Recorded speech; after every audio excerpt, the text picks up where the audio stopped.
Hi everyone, welcome to Asia Business Owner Podcast. Hey boss for short. With the changing economy, especially after pandemic, do you ever wonder business lifespan is getting shorter? Do you wonder what causes it?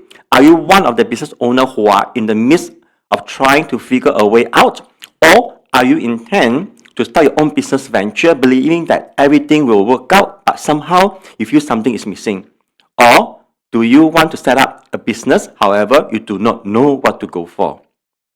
If you have all these questions on the list that I mentioned earlier, or many more that I have not mentioned, then we are here to fill the gap. My name is Ben. And I'm Joe. We are the co-hosts for this podcast. Do like us, follow us, or bookmark us so that you will not miss any of our episodes, as we will be inviting successful business owners of various trades to share their knowledge, experience, and their journey on how they build, overcome, and continuously grow. Probably get some ideas that can be of value to you or collaboration opportunities that you may want to explore. Cool. Before we have any special guests in our program, it will be good to have audience know a little bit about us. We are both business owner and owner used to be. I'm running corporate giving business, import of unique alcohol from different region, and training, coaching business to improve their sales revenue. While Joe focus on business leadership training, guiding them to serve through on this era of disruptions. When we team up, people address us as JB, Joe and Ben in short. Since Joe come before B, let's talk about leadership in this case. Joe usually charge for sharing, so do grab the jewels in this episode and remember to like, follow, and bookmark us. Yes. So Joe, everyone loves to talk about leadership until they actually have to lead. Suddenly, it's not about fancy quotes or motivational poster anymore. It's about managing chaos, keeping your sanity, and trying not to look confused during meetings. Today, we are digging into what leadership really means, beyond the buzzword and corporate peace talks, and finding out why even great leaders sometimes wish they could just be followers for a day. Now, let's discuss what leadership is really all about, Joe. How would you define leadership in your own words? Oh, Ben, you like to go straight to the point. Okay, Abu Dan. I think leadership really means different things to different people. The best definition I've learned is from a leadership course that I've attended many years ago. It says that leadership is the ability to work with and through people to achieve results. I say again, okay. Leadership is the ability to work with and through people to achieve results.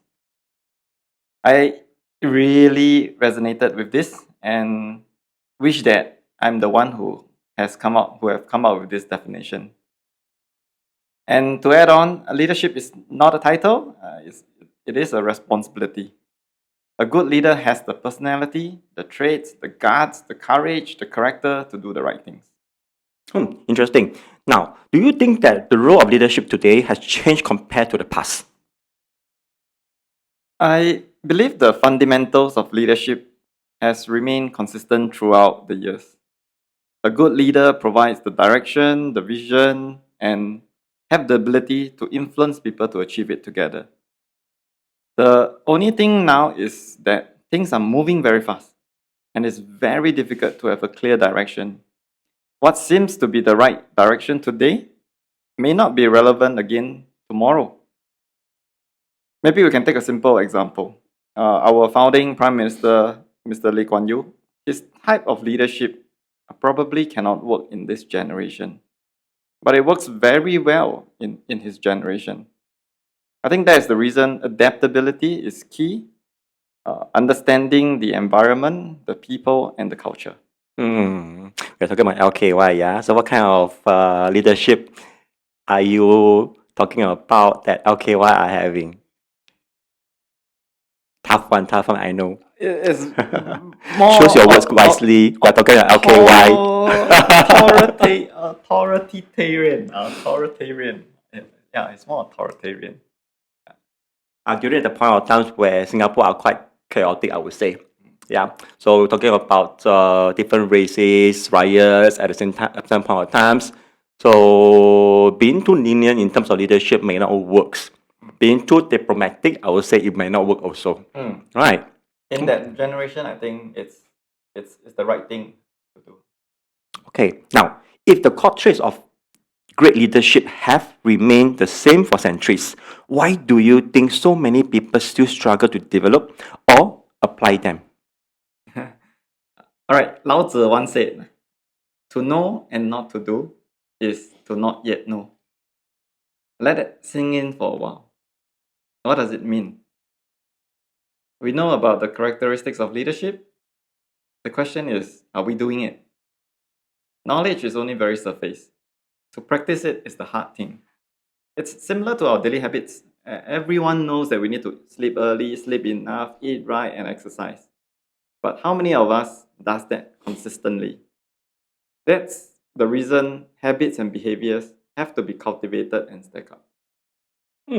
Okay, that brings me to the next questions, which is, do you feel that true leadership sometimes goes against our natural human instincts? Well, you mentioned just earlier on that you need to develop, isn't it? Yes, yes, yes. Yeah. Okay, this is a very tough question. Okay, if I will throw this back to you, what do you mean by natural human instincts? Think Or about it maybe- like last time when we are during like caveman age. Okay, the basic instinct of a caveman is about survivability, right? So it's all about ourselves before others. However, correct me if I'm wrong, leadership is just quite the reverse. It's about others before ourselves. Thank you for answering your question. Yeah, yeah, almost welcome. Maybe I'll just add on. Okay, it reminds me of a book written by Adam Grant. I think the title of the book is Givers and Takers. In GIST, there are three types of people: the givers, the takers, and the matchers. Takers are probably, like what you mentioned, the more instinctual type of behavior that will just want to take. Yeah. Whereas true leadership, it's about giving. Yeah.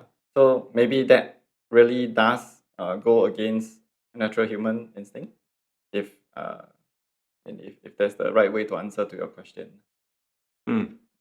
So do you think that business owner are giver or taker in this definition? Wow, there's a mix. I think this question we will not answer now. Probably we will just leave it to the interview where the business owner come in. We will let them answer it wisely. Yes, yes. And I think the successful ones are the givers rather than the takers. Okay, now as a coach who teaches leadership, what common patterns or challenges do you often see among your students? Maybe I'll address the common thread first. I think it's really people who attended the programs are people who wants to grow, either in their personal or professional capacity. They are willing to learn and they believe in people. Do you mean that they are somehow at a bottleneck? Maybe they face some challenges, or sometimes it's just self-revelation.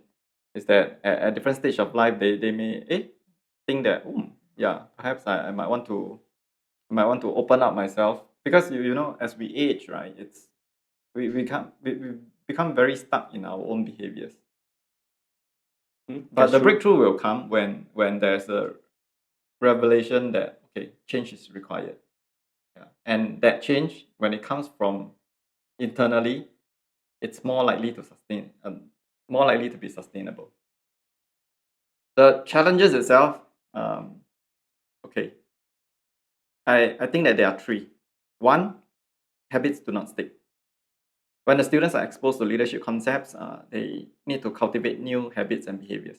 And most of the time, for whatever reasons, they will fall back to their old patterns after a while.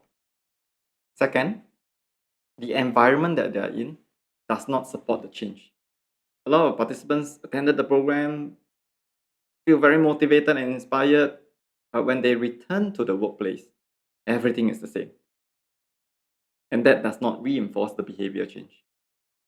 Third, people don't know who they are and what they are chasing. Can be identity, it can be personality, it can be stages of life. I think these are the three challenges. For the good observations, I think it's really the inverse of the three challenges. Meaning to say that they stick to habit change, they create a new environment for themselves, and they are clear on their identity. Well, this is quite challenging. There's always a saying, you are average of the 5 people that you hang out with often. Right. So you are so used to this average 5 that you hang out with. To change a new group of friends and cycle of friends, that sounds very, very challenging. So the question is that, do you have the courage to change your friends?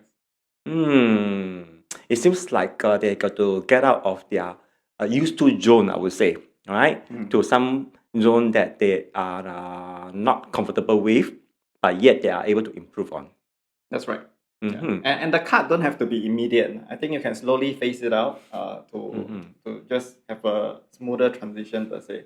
But at the end of the day, I think look at the 5 people that you spend most time with.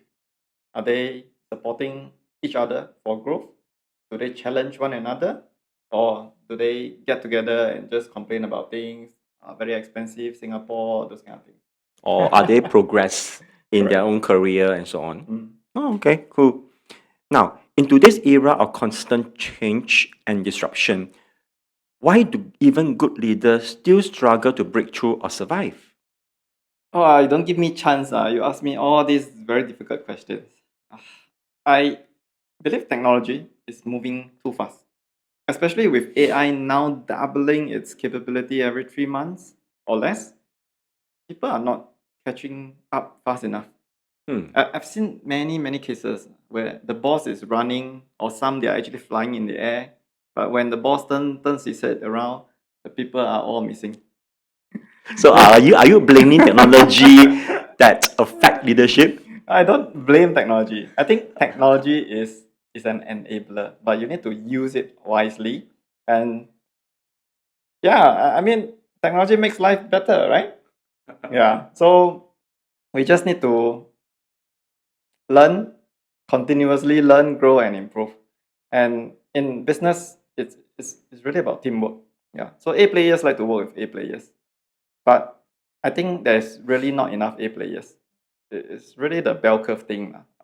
Most are trading in the middle. And like what you mentioned in your book, Business Cancer, I love one of the prescription, and it states that it's never work alone. Success is a team sport. That's very smart of you to shut me up. Okay, but nevertheless, all right, I still have to ask this question. Does that also mean that a good leader must always catch up with modern technology? Not necessarily, but he must be aware of technological changes and trust in his people to use technology to the betterment of the society, or the betterment of the company, or the betterment of themselves. The word trust is a very big scope of definition. But anyway, we will not discuss it today. We will leave it to our business owner that we're going to interview to answer it. It's very, very evil of us. I like it. I like it. Okay. Okay, to my next question. In my book, since you mentioned about my book, or anyway, I'm the author of the Business Cancer. Okay, I talk about the health cycle of a business. Do you think leadership has its own kind of health cycle too? First of all, Ben, I want to thank you for writing this book. It's never easy to write a book, and I'm pleasure. sure you spend countless of hours putting your experience and thoughts on paper. I particularly like the 3 core prescription. 1, the knowledge, the brain of your business. 2, applying the knowledge to solve real customer pain. And lastly, never work alone. I also think that is a brilliant idea on your business health cancer graph. I've never seen that before. And yes, I believe that leadership has a cycle as well. Life itself, I think it's a cycle. In different stages of life, we look at things differently. A leader in their 20s will have a different perspective than leaders in their 50s. hopefully those in the 50s are wiser than those in their 20s. Hopefully. Okay, so which means that probably we may not be able to lead for another 10 to 20 years from now. No, leadership is a journey. It's like you are leading yourself every day. Okay, now I totally agree with you. I mean, if you want to really improve yourself, I think with constant improvement on our leadership skill and knowledge, we can still live for another century, provided that we can still live for another century.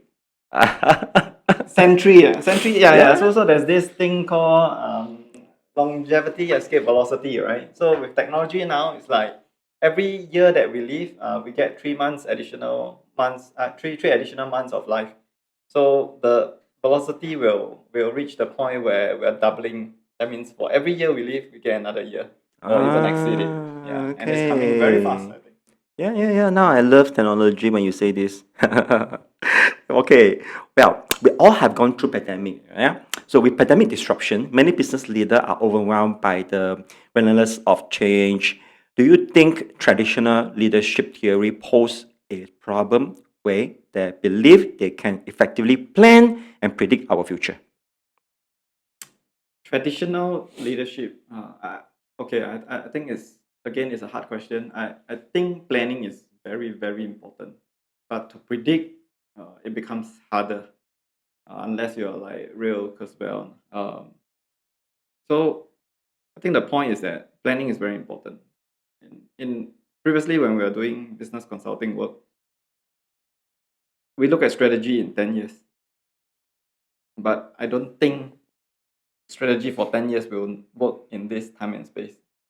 Now, probably if we look at 1-2 years, it's good enough. Oh, you're talking about the current business arena are very challenging that we've gone through, or we will gone through constant changes. But upon saying, isn't that also means that we are also prepared to face more risk of changes? There will definitely be risk. It's just that you need to plan and minimize the risk. Okay, so there again, we will leave all these kind of tough questions to the business owner that we're going to interview. Yeah, fair enough. Okay, cool. Now, if leadership become a subject, right, that's going to be taught in school, and everyone learn to lead, wouldn't that mean we eventually have fewer followers? No, I don't think so. Why not? Leadership is tough. Not everyone wants to be a leader. Yeah, and that is really tough because I mean I've mentioned some of the traits earlier. That a leader needs to have the vision, needs to have his own mission, and hopefully purpose besides making money, and must be able to really do things to solve the world's problem, to make it better than where we inherited it. And I don't think everyone is up to that challenge, unfortunately. Okay. In fact, I have another picture of leadership. Yeah. So we are talking about different level of leadership. You can talk about as small as leadership in family. Yeah. So it can be a brother of sisters, younger brothers. Yeah. That lead and show by example. Yeah. And it can be of an executive, right, in a company. So your responsibility is to do your job well, and anything goes wrong, own the result. Probably is kind of leadership character as well.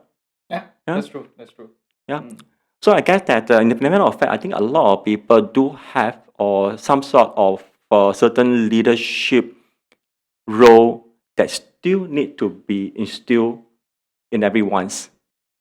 Yeah, correct me, I'm wrong. That's I found that probably everyone should have a leadership role in the mindset. Yeah, I think all of us we wear different hats, right? We can be a friend, a husband, a son, and in the different hats that we wear, it's depending on situation whether if you want to take the leadership role or not.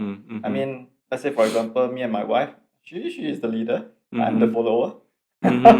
So do you mean that she's being forced to be a leader? Yes. Okay, then again, I will not go deeper on that. All right. So, and that's it all for today. Leadership is not about being the loudest voice in the room, but the one who listens, learns, and laughs along the way. Remember, even great leaders have off days. The secret is to lead through them anyway. Thanks for tuning in, my friends. Until next time, keep your business healthy and your leadership even healthier. Okay, my name is Ben. And I'm Joe. I will see you on the next episode. Thank you. Thank you.